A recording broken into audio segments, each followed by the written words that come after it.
Welcome, everyone. I'm Kimberly Boschman, and this is the Intentionally Intuitive Podcast. In this episode, we're going to take a look at the forecast for each life path number for the month of May 2025. Before we get into the forecast, this is a general reading, so if you would like your own personal numerology reading, where we take a look at your own personal numerology, please book some time with me. My information is in the description box below. I would love to work with you.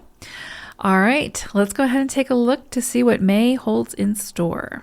Life Path 11-2, you all are going to be working with the vibration of the 25-7 for May.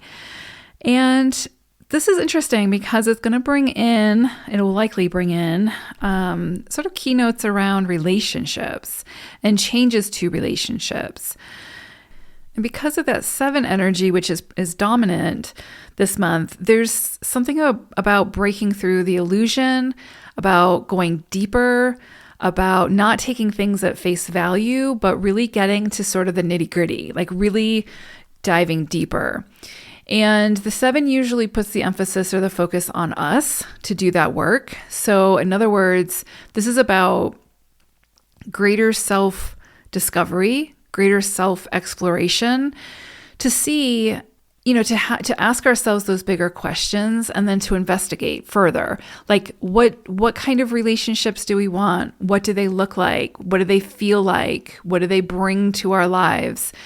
And then what is our role within those connections? And are there any changes or modifications that we need to make in order to sort of make it a healthy connection, right? To promote that reciprocity and the equal exchange of energy. So though relationships are being highlighted here and change within relationships, that change is only going to probably come from our own inner work. Like, in other words, this exploration this month, this curiosity into your own psyche, especially as it pertains to relationships, could really highlight for you where it is that you are showing up to relationships that aren't healthy, that are toxic, that, are there's not that reciprocity. And so some changes that you may need to make is deciding what it is that you want. What kind of relationships do you want? What does it look like? What does it feel like? And what steps do you need to take to get there? And that might involve releasing some of those connections, right?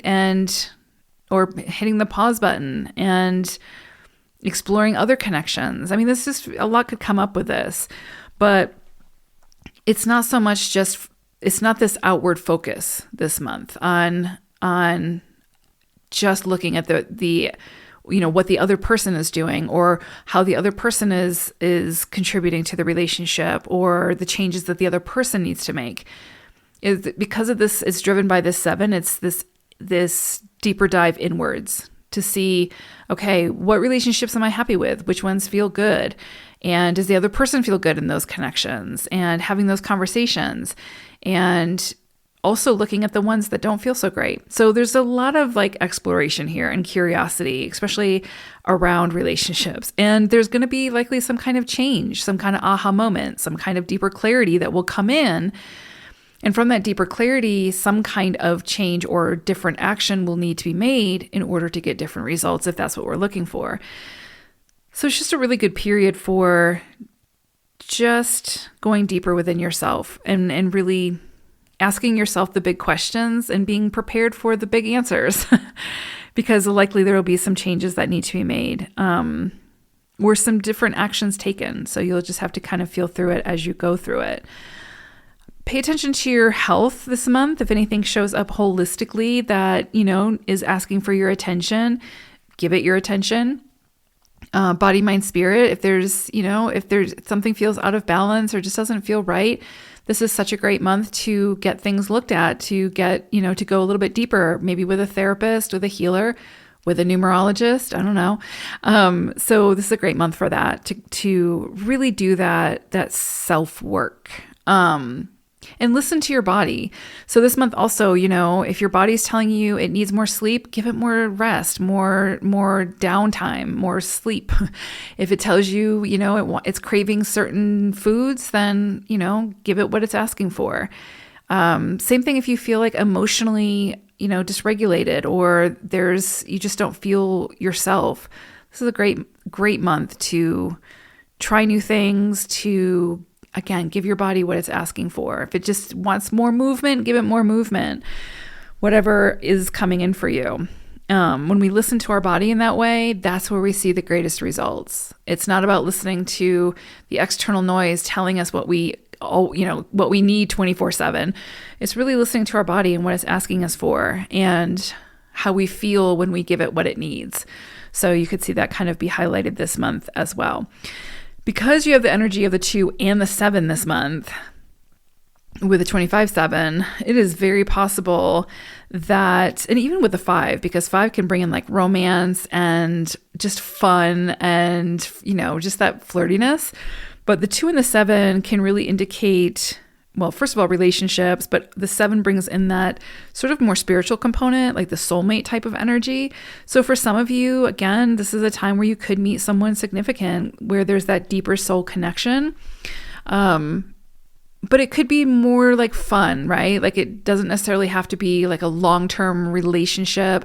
It could be, but it doesn't necessarily have to be. It could just be someone that comes in and spices things up and brings a lot of fun into your life for a little while, or changes your perspective in some way and opens you up more to your own authenticity and greater freedom and freedom of expression. So you could definitely meet some very unique people this month that draw that out in you, right? Your own uniqueness out in you, which can be really beautiful. Friendships, that sort of thing, also very much on the list of possibilities this month, and could be really like quirky and different, and maybe friendships that you're not used to, but that can really serve you really, really well. Yeah, I like it.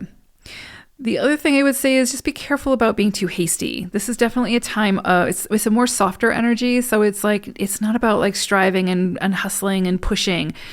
It's definitely about more receptivity, more like just really sitting with the inner workings, checking in with yourself, seeing how you feel about something before you take action.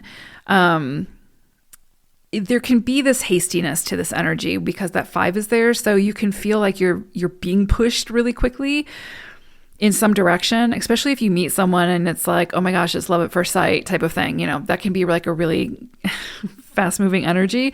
I would just say pace yourself, take your time, get to know the person, enjoy the process. But there's also like, there is the possibility that sudden events could kind of push you to make sudden decisions, and some of them could be quite pivotal, like quite like life-changing, like changing where you live, taking some kind of really significant trip, or getting some kind of promotion, or having to choose between 2 different promotions or something like that. That's very possible with this energy. So I would say just take your time. Don't be too hasty, weigh it out, weigh your options, make sure you feel good about it. Always with this energy, come back to you. Truly, and make sure you check in with yourself and see how you feel. Okay, I pulled an animal wisdom message for you, and you got Phoenix energy. And so this is so beautiful because this is really like an energy of reclaiming your power. And I feel like this is, because it's coupled with this 25/7, this is like reclaiming your power within relationships, right? Especially if you are constantly the giver. Like if you're constantly someone who's, as a 2, someone who's constantly trying to be the mediator and, bring the balance and make sure everybody's good and the people pleaser and that sort of thing. This energy will kind of help you to find your place within relationships. And again, that comes back to that 7 energy of reminding you to check in with yourself to see, how do you feel, and what do you want, and what does that look like, and what are the steps, etc., right? So it's really pushing you, this with Phoenix energy is pushing you to recognize your role within those connections, take up space, speak up for yourself, ask for what you need, recognize your value, that sort of thing. So really powerful there. You could also see some kind of like reemergence when it comes to your relationships, right? Especially with that 5 energy. So significant changes within your connections are possible with this energy, but it's going to be driven by how you feel and like what you're looking for. And that could mean some relationships fall away at this time. But if they fall away at this time, it just means they're no longer serving the highest good of all involved. And that breaking away is actually what's needed. So yeah, very powerful energy this month. I hope it's a great one. Take care, 11-2s. Bye for now.